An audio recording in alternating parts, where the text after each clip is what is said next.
हम और आप कल से प्रारंभ भय इस 7 दिवसीय श्री राम कथा के आज द्वितीय सत्र में हम और आप बैठे हैं। हम राम जी के राम जी हमारे हैं सेवा ट्रस्ट के तत्वाधान में इस कथा को हम और आप श्रवण कर रहे हैं। आज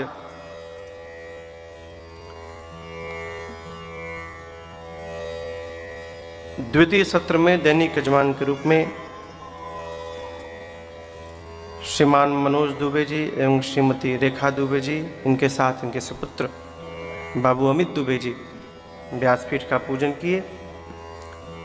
इनके अलावा उपस्थित हमारे पूज्य चाचा जी श्रीमान राजकिशोर जी तिवारी, आदरणीय जेपी भैया जी, आदरणीय पत्रकार महोदय सिंह साहब, जितने भी लोग यहाँ पर परिचित अपरिचित बैठे हैं, माताएं बहनें, हमारी अपनी बाल मंडली,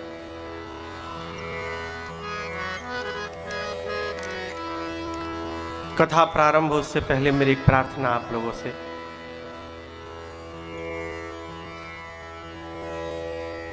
दो काम एक साथ नहीं हो सकता।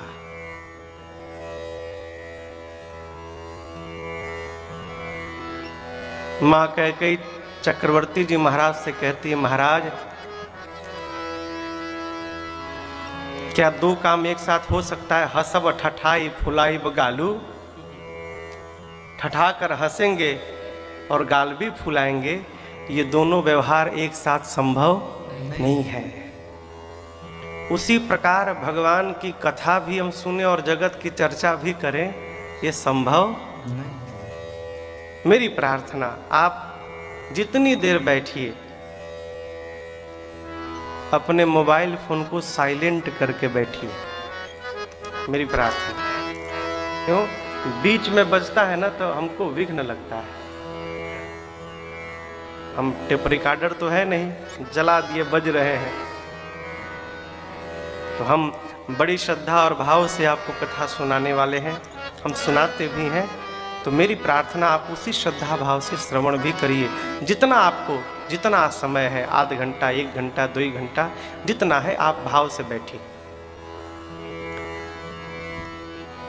कल हमने और आपने भूत भावन भगवान शिव के दिव्य विवाह महोत्सव की कथा को गाया और श्रवण किया। भगवान शिव का नाम जो शिव है, शिव का अर्थ है कल्याण। एक बात सदैव स्मरण में रखिएगा, जिसकी आप चर्चा करेंगे उसका गुण आपके जीवन में दिखाई पड़ता है। जिस व्यवहार की चर्चा करिएगा उसका गुण आपके जीवन में धीरे धीरे दिखाई पड़ने लगेगा। भगवान शिव, शिव शब्द का अर्थ ही है कल्याण। इसलिए भगवान शंकर और मां पार्वती के विवाह की कथा को गाने का फल क्या है, जो हम और आप कल गाए हैं, उसका फल क्या है? बाबा गोस्वामी तुलसीदास जी कहते हैं, कल्याण काज विवाह मंगल सर्वदा सुख पावनी। ये कथा जीव का सर्वकाल कल्याण करती है। वो जीवन में जहां रहेगा सुख प्राप्त करेगा। एक बात समझिएगा, सुख और दुख का संबंध अभाव और पूर्ति से नहीं है। सुख और दुख का संबंध हमारे स्वभाव से है। स्वभाव में यदि रोना बन गया ना, तो हम बैकुंठ में भी जाएंगे तो रोएंगे। एक जीव है जिसका नाम है गुबरैला। गुबरैला बाबा का जीवन दर्शन करिए, मान सम्मान से परे हो जाइए। सम्मान की कामना लेकर कहीं जाइएगा, अपमानित होना पड़ेगा, अपमानित होइएगा, आपके मन को दुख पहुंच जाएगा। बताइए ना, हम गए, हमको माला नहीं पहनाया गया, हम गए क्यों थे? हम गए थे वीआईपी कुर्सी पर बैठने के लिए, पीछे नीचे बिठाया गया, कल से नहीं आऊंगा। सम्मान की कामना रखिएगा, अपमानित होना पड़ेगा, और यही अपमान ही हमको दुखी कर देता है। बाबा का स्वभाव क्या? उदासीन नित रहिए गोसाई, उदासीन रहिए। शंकर भगवान के जीवन को देखने से पता चलता है क्या, हम जहां हैं, यदि उस स्थान पर हमको प्रसन्न रहने का स्वभाव बन गया, हमको दुनिया की कोई ताकत दुखी नहीं कर सकती। जहां है, इसको समझिएगा, दूसरे की 10 करोड़ की कोठी अपने किसी काम के आने वाली नहीं है। अब बगल वाले की कोठी 10 करोड़ की है, हम देख कर रो रहे हैं कि उसकी 10 करोड़ की हो गई। क्यों? मैं देखना चाहता था कि आप राम कथा सुनने के अधिकारी हैं कि नहीं हैं। अब आप कहोगे महाराज इसमें भी क्राइटेरिया है, इसमें भी एक कथा किसको सुनानी चाहिए। हम लोग तो यात्राओं में रहते हैं, लोग मिलते हैं, भगत नेमी प्रेमी लोग मिलते हैं, जहाज में मिल जाते हैं, स्टेशन पे मिलते हैं, ट्रेन में मिलते हैं। कई तो बड़े अद्भुत होते हैं। एक बार एक आदमी हमको ट्रेन में मिला, बड़ा प्रसन्न हुआ, बोला महाराज कुछ सुनाइए। मैंने कहा ट्रेन में सुना मैं? जहां मिलते हैं वही महाराज सुनाइए। है हीरा बेचने वाला टोकरी में लेकर हीरा नहीं बैठता है बाजार में कि आओ हीरा ले जाओ।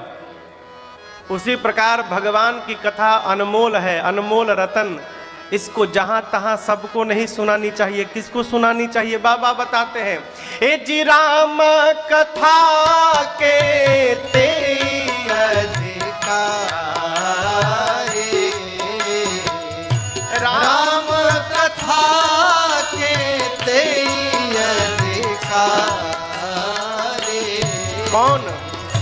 जिनके सत्संगति अति प्यारे,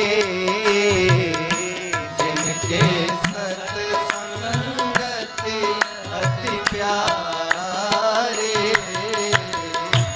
जिनके सत्संगति अति प्यारे। ये मैं नहीं बोल रहा, ये बाबा बोले हैं मैया से। उत्तरकांड के अंत में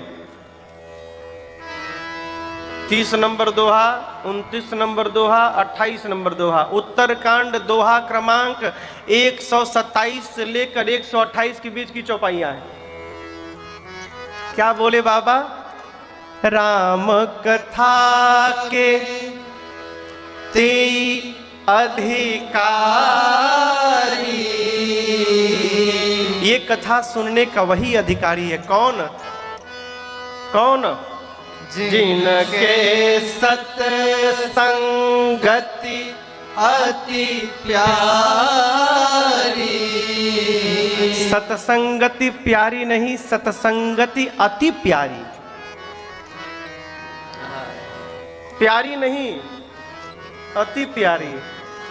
यदि कंपेयर करना हो तो सत्संग को प्राथमिकता जहां प्राप्त हो रही हो, वो राम जी की कथा सुनने का अधिकारी है।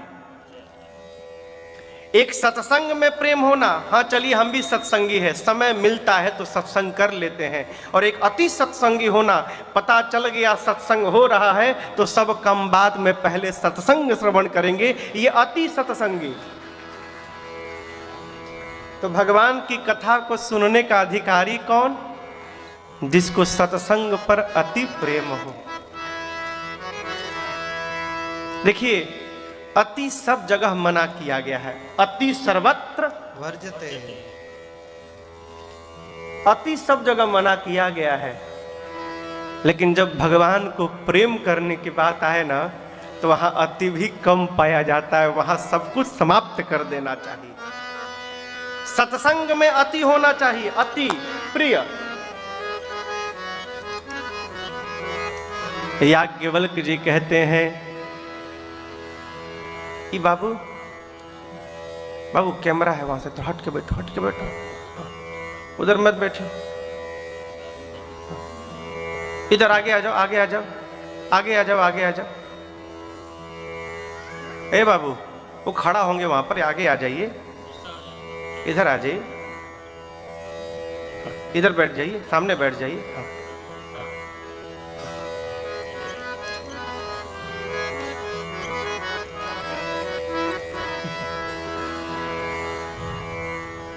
अब देखिए हमारा अपन घर है, इसलिए हम ज्यादा कुछ बोलेंगे नहीं। आप लोग समझदार हैं, इसलिए तनिक मर्यादा बनी रहे, उसका ध्यान रखिए, ठीक ना। अति प्रेम, सत्संग में अति प्रेम। श्री याज्ञवल्क्य जी कहते हैं, पहले शिव चरित्र कहकर मैंने ये देखा कि आप सत्संगी हैं कि नहीं है। प्रथम ही मैं कही शिव चरित्र, बूझा मरम तुम्हार,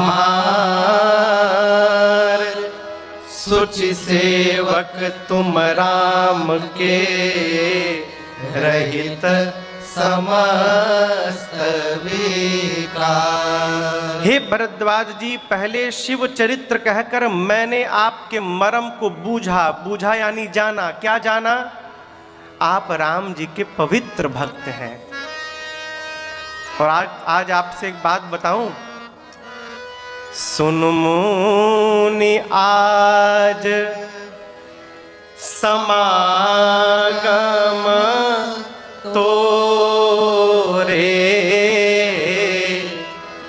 कहीं न जाए जस सुख मन मोरे।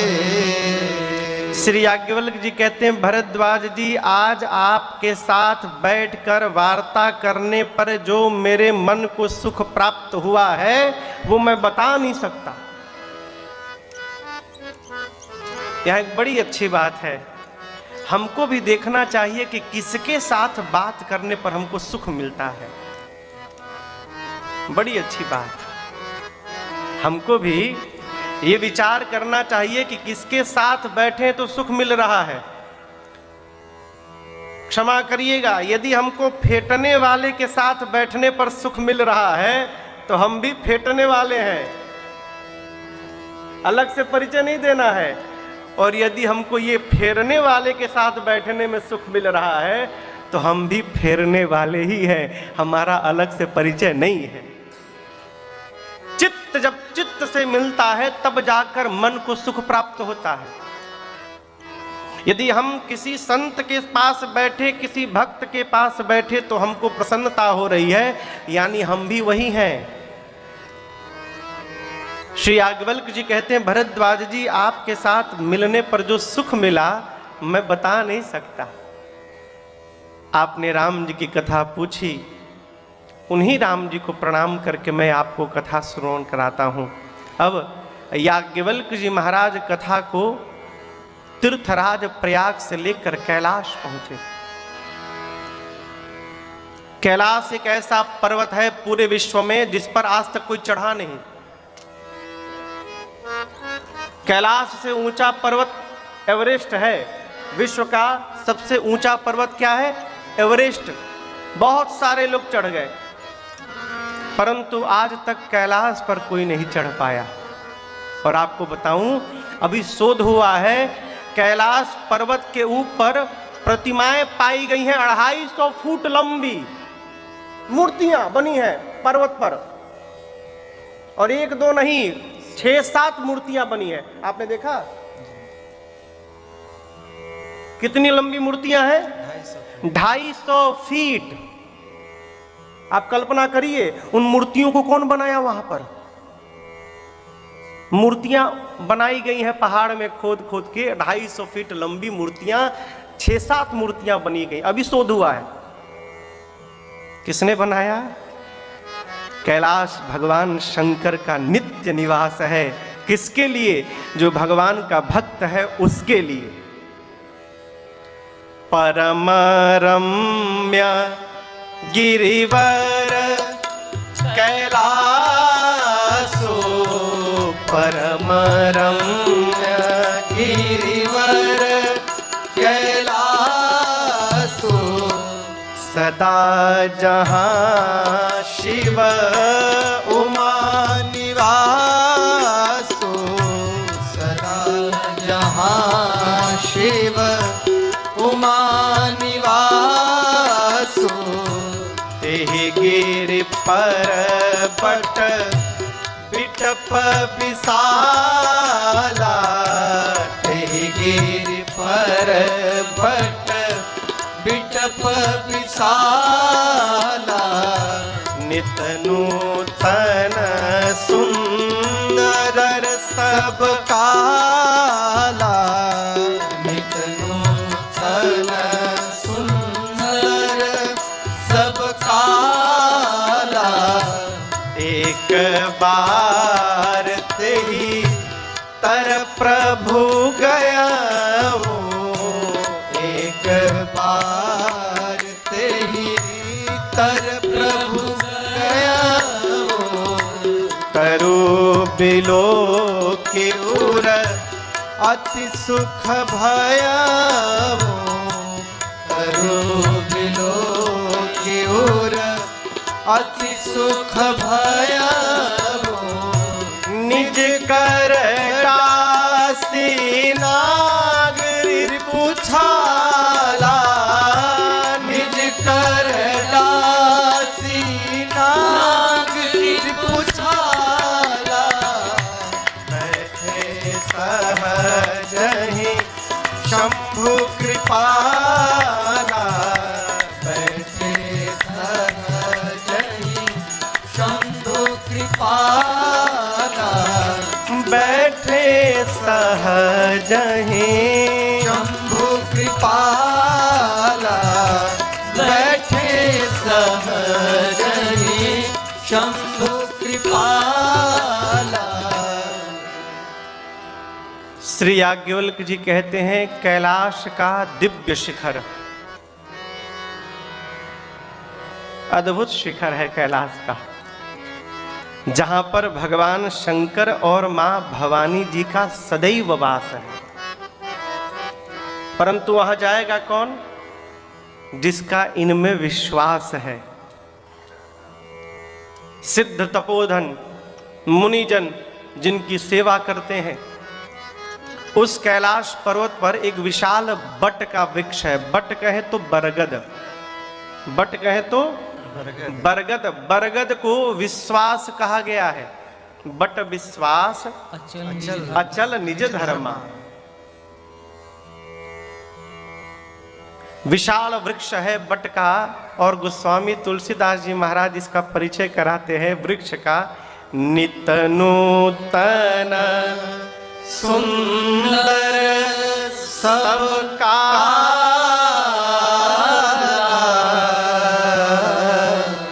वो नित्य नवीन बना रहता है, हर काल में सुंदर दिखाई पड़ता है। एक बात समझिएगा, ये सुंदरता कोई सुंदरता नहीं है,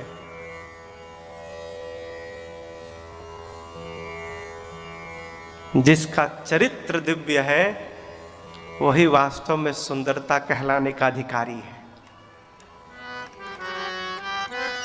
समझ रहे हैं? हमारा जो सोच होता है, देखिए चित्त से व्यवहार बनता है, चित्त से व्यवहार बनता है। जैसा आप सोचेंगे वैसा व्यवहार करेंगे। चित्त से व्यवहार बनता है, व्यवहार से चरित्र बनता है। हमारा जैसा व्यवहार होता है उसी से हमारा चरित्र बनता है। और याद रखिएगा, जैसा हमारा चरित्र रहता है समाज के सामने वैसा ही हमारा चित्र बनता है। ये क्रम है पूरी। हमारा स्वरूप समाज में क्या निकला है? ये जीवन की वास्तविक सुंदरता है। और ये बिना त्याग किए जीवन में आने वाला नहीं है कोई हो। बरगद का वृक्ष नित्य नवीन है। परिणाम जानते हैं क्या है? इसी वृक्ष के नीचे बैठकर मेरे बाबा भजन करते हैं। हम लोग घूमते रहते हैं, हर 9-10 दिन बाद नए घर में जाते हैं, नए शहर में जाते हैं, नए लोग मिलते हैं, नया परिवार मिलता है। अभी हम लोग बहरी में थे, कोई बड़ा कोठी नहीं था भैया का,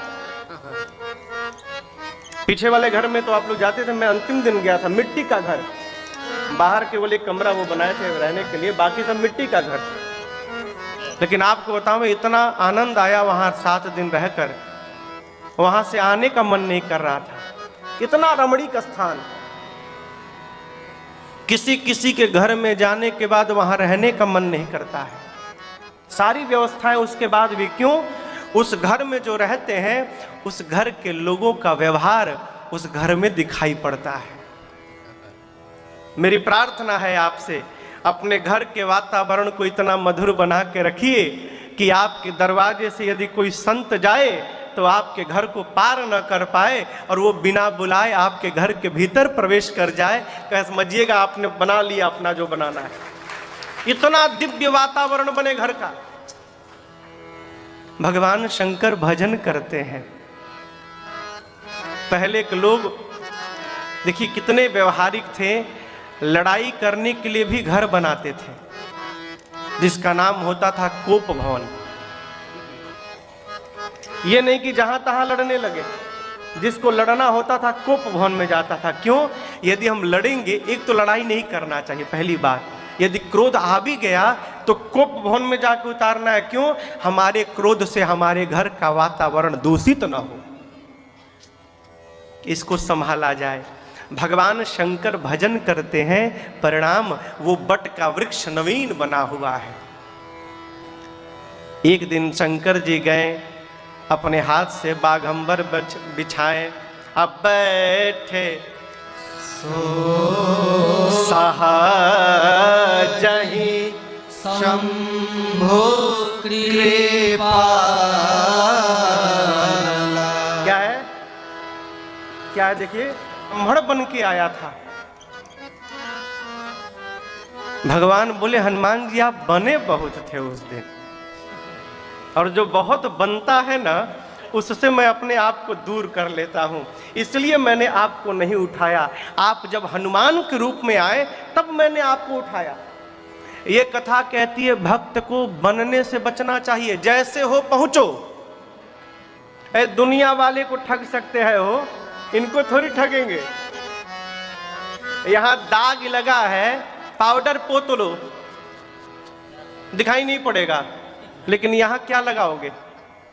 ये तो सब जानते कहां कहां कैसा कैसा दाग लगा है। इसलिए भक्त होने के नाते आप बनने से बचिए, जैसे हैं पहुंचिए। प्रभु जैसा हूं, भला हूं, बुरा हूं, आपका हूं नाथ, स्वीकार करना है स्वीकार करिए, भगाना है भगा दीजिए। टेंशन का काम है खत्म। बनने के बाद दिमाग वहीं फंसा रहेगा, कहीं दिखाई तो नहीं पड़ा, पूरा ध्यान छिपाने में लगा रहेगा। इसलिए उससे बचा जाए। बाबा सहज बैठे बैठे सहजहि शंभो कृपाला। आप स्वरूप का दर्शन करिए। जटा मुकुट, सिर पे जटाओं का मुकुट है, मुकुट के ऊपर सुर सरित सिर, उस पर देव नदी मां गंगा है। नेत्र लोचन नलीन विशाल, कमल के पंखुड़ियों के समान विशाल नेत्र है। नीलकंठ लावण्य निधि सोह बाल विधुभा। सिर पे जटाओं का मुकुट है। ये देखिए, एक कथावाचक का स्वरूप बताया। बाबा कथा कहने जा रहे हैं ना, स्वरूप कैसा है? सिर पे जटाओं का मुकुट है, उसी मुकुट में देव नदी मां गंगा है।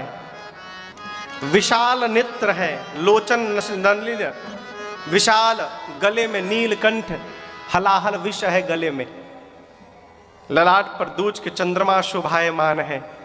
कहने का अर्थ है ये जो जटा है ना, ये गृह कारज नाना जंजाला, ये संसार के जीवन के नाना प्रकार के जंजाल को मनुष्य सिर पे लेके बैठा है। लेकिन याद रखिएगा, यदि इस जंजाल में गंगा रूपी भक्ति है, गंगा को भक्ति कहा गया, यदि आपके जीवन में भक्ति है तो सिर पर कितना भी बड़ा जंजाल क्यों ना हो, उस जंजाल का असर आपके चेहरे पर दिखाई देने वाला नहीं है। लोचन नलिन विशाल नेत्र, विशाल नेत्र यानी वक्ता को नेत्र विशाल रखना चाहिए, सबको एक बराबर समझना चाहिए। विशाल नेत्र, जहर कोई दे भी रहा है, कुछ कड़वी बात कह भी रहा है, उसको यहाँ छिपा लो, मुख से जहर न निकाले, मुख से जब भी निकाले तो भगवान की कथा रूपी अमृत को ही निकाले। ये वक्ता का स्वभाव होना चाहिए। मेरे बाबा का स्वरूप, अरे गोरे रंग सोहे, गोरे रंग सोहे अंग पर भुजंग, तरंग गंग जटा जोट में। गोरे रंग सोहे अंग पर भुजंग, तरंग गंग जटा जोट में। गोरे रंग सोहे अंग पर भुजंग, तरंग गंग जटा जोट में। गोरे रंग सोहे अंग पर भुजंग, तरंग गंग जटा जोट में।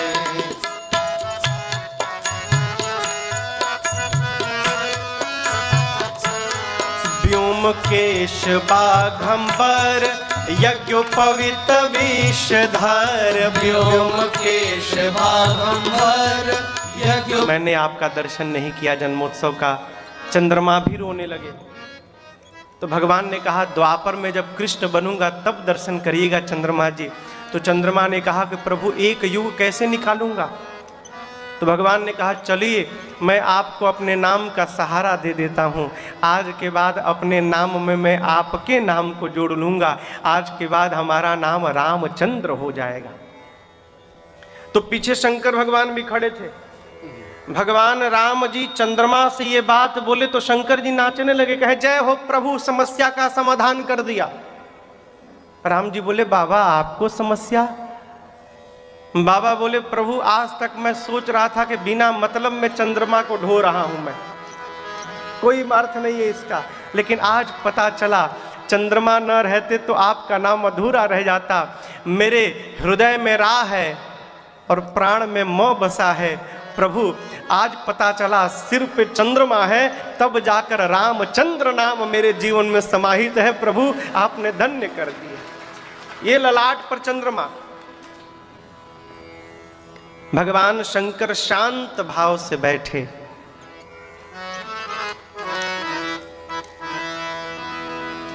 देखिए जीवन में प्रसन्नता है, जीवन में विपत्ति है, चेहरा सब कुछ बताता है। और क्षमा करिएगा, कितनी भी संपत्ति हो जाने के बाद, देखिए कई लोगों का ऐसा मानना है कि बहुत रुपया हो जाएगा तो हम सुखी हो जाएंगे। असंभव, असंभव। फुटपाथ पर सो जाते हैं अखबार बिछाकर, मजदूर कभी नींद की गोली नहीं खाते। ये नींद की गोली कौन खाता है? बड़े लोग, जिनके पास बहुत रुपया है। जीवन में सुख तब आएगा माई बाप जब हम और आप अपनी लिमिटेशन को बनाएंगे। कितना जमा करना है? ओहा शंकर जी नहीं, फिर काम रिपु कैसे, क्या नाम बताया? काम रिपु। रिपु यानी शत्रु, काम के शत्रु बैठे हैं।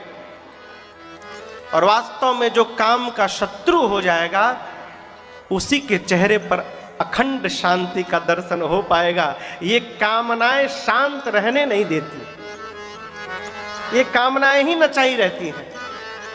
और देखिए कामनाएं समाप्त नहीं हो सकती, लेकिन कम अवश्य हो सकती है। हमारे पूज्य महाराज से एक पद गाते हैं, उसका एक मंत्रा सुनाऊं आपका। लोग कहते थे कि प्रवचन में बहुत अच्छा लगता है सुनने में, काम छोड़ो, क्रोध छोड़ो, जो बोल रहा है उसका छूटा है क्या है? काम असंभव है छूट जाए, उसी का छूटता है माई बाप, जिस पर मेरे रघुनाथ जी की कृपा हो जाती है। ये अपने बस की बात। सावधानी क्या रखनी है? हमारे पूज्य महाराज श्री गाते हैं,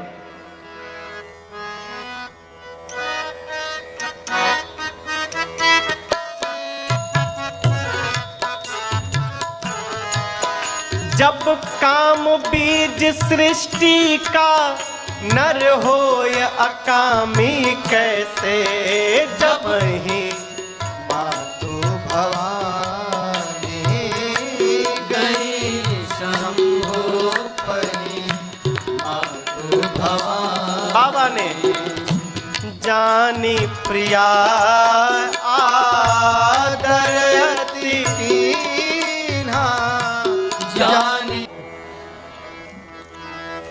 अब यही देखिए, ये लोग कितना सट सट के बैठे हैं भाई। ये पंडित जी को देखिए और विनायक जी को देखिए, कितनी दूरी है। यही देखिए, सामने है, देखिए। लेकिन ऐसा इन लोगों में अनमन नहीं है। वो तो तबला बजाते तो नहीं, हाथ इधर उधर चला जाता है बस।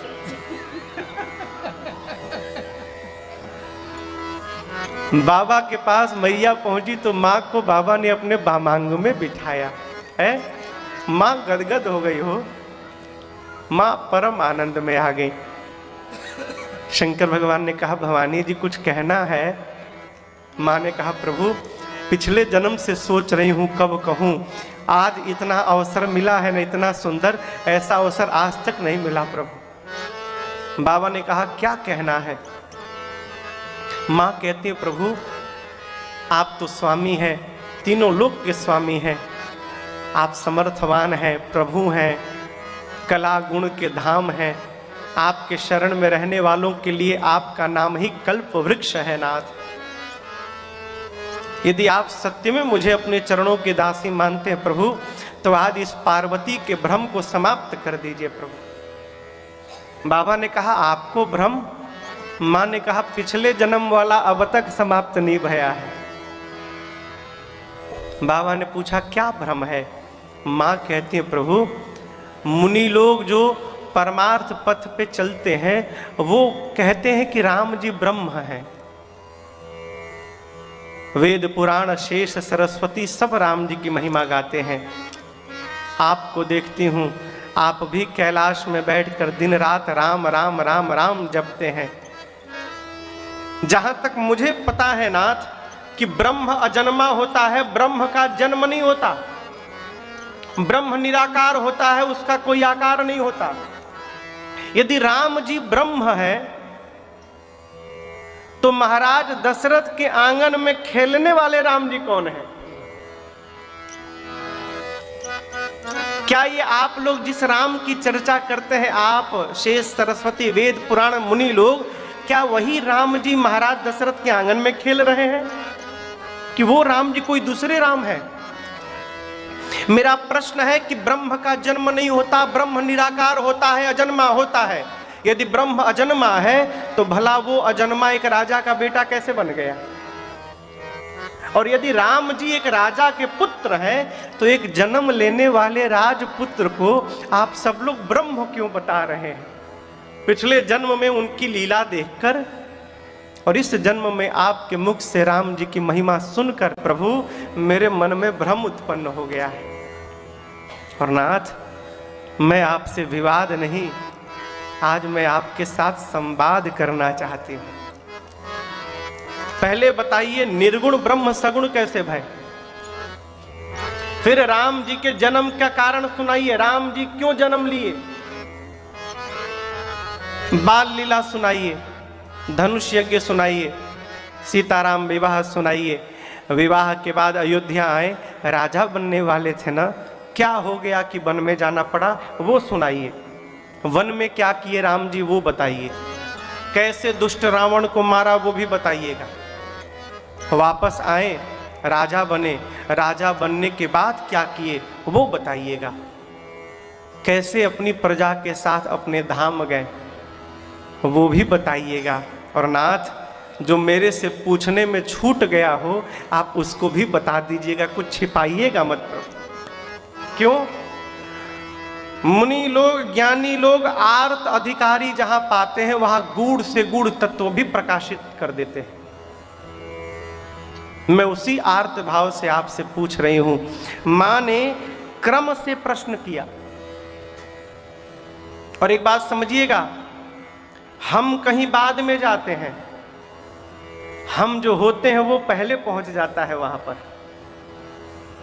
किसी भी व्यक्ति के नाम को सुनने के बाद, जैसे कल्पना करिए अमुक व्यक्ति आ रहे हैं, आप सुने तो वो व्यक्ति तो बाद में आएगा, लेकिन उसका चरित्र पहले पहुंच जाएगा। अरे बड़े साधु हैं, आने दो आने दो। अरे दुष्ट आदमी है, क्यों आ रहा है? व्यक्तित्व, व्यक्ति के नाम को सुनने के बाद व्यक्तित्व भीतर उतर जाता है। पार्वती मैया ने राम जी के बारे में पूछा, प्रणाम। हरहि राम चरित सब आए, हरि राम चरित सब आए, प्रेम पुलक लोचन जल छाए, प्रेम पुलक लोचन जल छाए, श्री रघुनाथ रूप उर आवा, श्री रघुनाथ रूप उर आवा, परमानंद अमित सुख पावा, परमानंद अमित सुख पावा, परमानंद अमित सुख पावा, परमानंद अमित सुख पावा। जैसे मां ने प्रश्न किया, क्या भया? हरहि राम। हर यानी शंकर भगवान, ही यानी हृदय। शंकर जी के हृदय में राम चरित सब आए, हृदय में पूरा का पूरा राम चरित्र अवतरित हो गया। चरित्र भगवान का आया भीतर। और देखिए, एक दवाई है इनो।